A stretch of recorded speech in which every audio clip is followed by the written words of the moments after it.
8টি কেন্দ্রে ভোট গণনা চলছে, অর্থাৎ ওএমআর যে মেশিনের মাধ্যমে এই ভোট গণনা চলছে।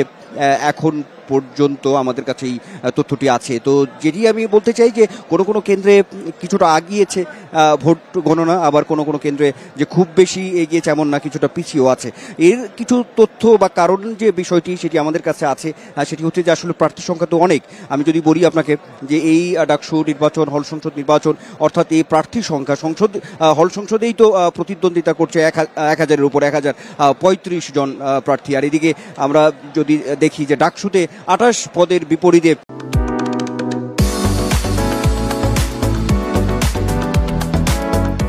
471 জন প্রতিদ্বন্দ্বিতা করছেন। তো সব মিলে আসলে বিশাল সংখ্যক এই যে প্রার্থী রয়েছে, সেই প্রার্থীদের এই ওএমআর মেশিনের মধ্য দিয়ে যে ভোট গণনা, এটি আসলে একটু সময় সাপেক্ষ, এমন একটি কথা তথ্য প্রশাসন থেকে আসলে বলার চেষ্টা করা হচ্ছে সেই বিষয়টি।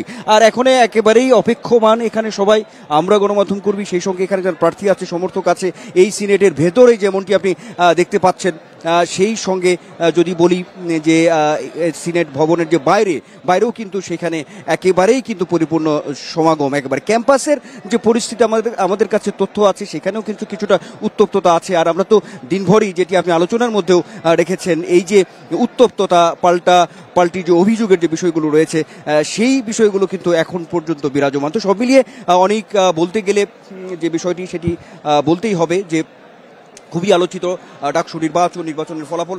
এখন আমরা আসলে অপেক্ষায় আছি আসলে কখন সেই মহেন্দ্রক্ষণ কখন আসবে। একেবারেই যদি সুনির্দিষ্টভাবে বলি অনেক, তাহলে সেটি আমার একেবারে সামনে থেকে এইভাবে কথা হয়নি।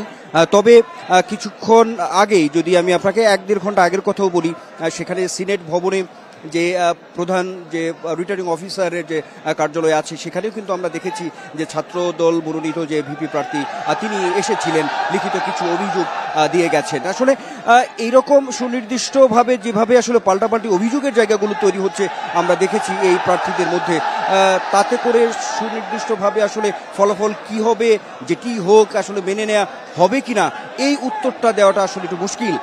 কারণ পাল্টাপাল্টি অভিযোগের যে বিষয়গুলো, সেটি যদি বলি অভিযোগের যে মাত্রা, অভিযোগের যে ঘনত্ব, সেটি কিন্তু সময় যত যাচ্ছে ততই কিন্তু আসলে বৃদ্ধি পাচ্ছে। তাতে করে আসলে সুনির্দিষ্টভাবে এখন আসলে বলার সুযোগ খুবই কম যে আসলে শেষ পর্যন্ত যে ফলাফল আসবে, সেই ফলাফল এই যে প্রার্থীরা আছে তারা আসলে, বিশেষ করে যদি ভিপি, এজিএস, জিএস প্রার্থীরা যারা আছেন, তারা আসলে কতটুকুভাবে আসলে এটি মেনে নেবে, একটু সময় অপেক্ষা তো আসলে করতেই হবে।